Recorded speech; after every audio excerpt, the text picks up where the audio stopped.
Alors moi c'est Johan Fleury, je suis principalement développeur front, lead front-end développeur, et aussi accessoirement streamer au Bear Studio. J'interviens aussi sur des parties back-end, je peux faire un peu d'ops aussi, enfin bref, j'aime bien toucher à tout.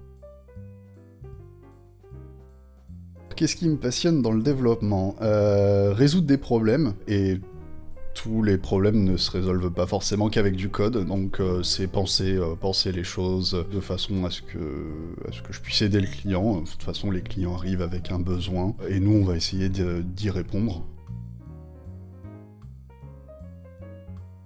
Je vais principalement travailler avec React, du coup, qui est une librairie open source pour faire du développement front-end, et aussi beaucoup Start UI, qui est notre produit interne évidemment, qui utilise React. Après, si je peux citer d'autres technos quand même qui sont hyper intéressants, on va retrouver du coup un éditeur de texte qui s'appelle Visual Studio Code.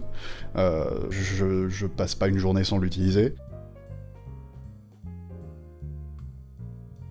Le développement front, notamment, ça va très vite. Alors le développement back aussi. Tout... L'informatique, ça va très vite, de toute façon. Et globalement, pour maintenir mes connaissances à jour, je vais faire beaucoup de veille. Peut-être trop. Tous les jours. Même en vacances, les week-ends, le soir, beaucoup trop. J'ai une bonne liste de personnes que je suis sur Twitter et qui font partie de ma veille. Ça va être aussi des newsletters, un peu moins. Beaucoup d'articles de blog, et aussi passer du temps à tester les choses. Je suis pas forcément très bon, mais je prends le temps à côté pour rester au niveau de gens qui ne prennent pas de temps du tout et qui sont très bons eux de base. Donc voilà, moi c'est comme ça que je fais. Sans vouloir me jeter des fleurs ou quoi, c'est peut-être le projet interne sur lequel je suis en ce moment, Cowatt, parce que, je sais pas, je trouve beaucoup de motivation à bosser dessus en ce moment. Si je peux parler d'un projet client, c'est une application interne, c'est pas du tout exposé au public, mais c'est vraiment une application qui va permettre de gérer le maraîchage. Et ça reste un de mes projets favoris depuis que je suis au Bear Studio. Oui, j'ai des habitudes, et c'est ce qui m'aide à travailler, pour le coup. En général, je vais essayer d'avoir un écran principal sur lequel je travaille, et l'autre où j'ai Slack, et c'est tout. Et ensuite, beaucoup de musique. Soit de la lo-fi qui va être très posée, ou alors vraiment de la grosse techno de bourrin, où il n'y a aucun texte, et ça, juste ça tabasse, et ça me permet de rester dans mon truc, et voilà.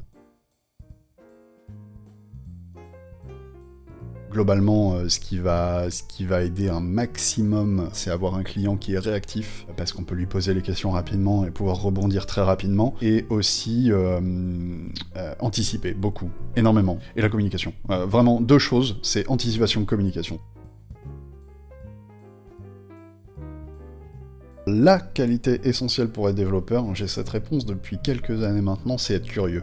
La curiosité, c'est la qualité qu'il faut. Ça, c'est vraiment... Je ne changerai jamais de réponse, je pense.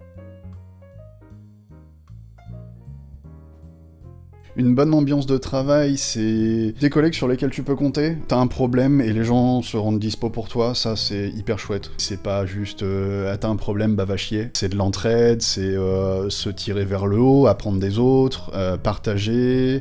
Moi c'est quelque chose que je recherchais beaucoup dans mes anciennes entreprises et que je trouvais pas forcément. Comme je le disais, je fais beaucoup de veille, et en fait, avoir des gens qui en font beaucoup aussi, qui partagent des choses avec moi et que je peux apprendre d'eux et en même temps ils apprennent de moi, ça c'est pour moi une des meilleures ambiances qu'on peut avoir, quoi.